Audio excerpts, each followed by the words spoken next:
everything that I've ever heard about your parents are that they were wonderful people. What was their reaction when you first started submitting songs to Dr. Demento? Were they supportive? Did they like the songs? Were they fans?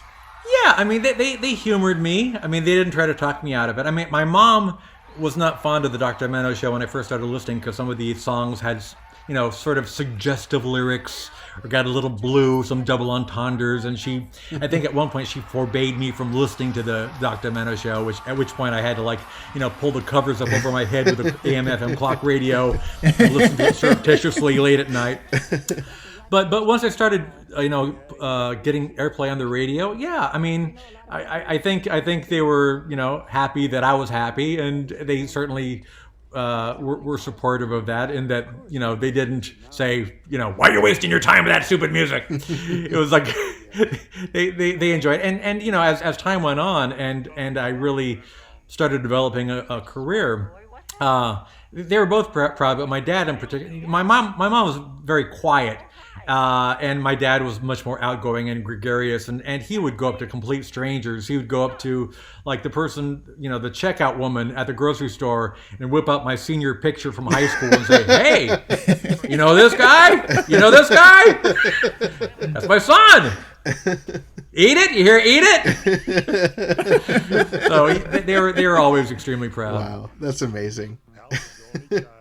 Were they the ones that pushed you to major in architecture, to have a thing to fall back on? Yeah, they never pushed me in any way in terms of career. They were always very supportive. I mean, they knew that I was a good student and I was, very adult minded, and it wasn't like, okay, Mom, I'm gonna run off to LA and be a rock star. It wasn't like, first of all, I already lived in LA, so I didn't have anywhere to run to. But no, I mean, I never thought at the time that I'd have a career in show business or the music industry or anything like that. And I picked architecture because I was good at, I thought I'd be good at design, and I was good at math, and I had a drafting class in 7th grade that I liked a lot. So like, yeah, okay, well, yeah, that makes sense. And then, after I graduated and it turned out that I wasn't going to be an architect, they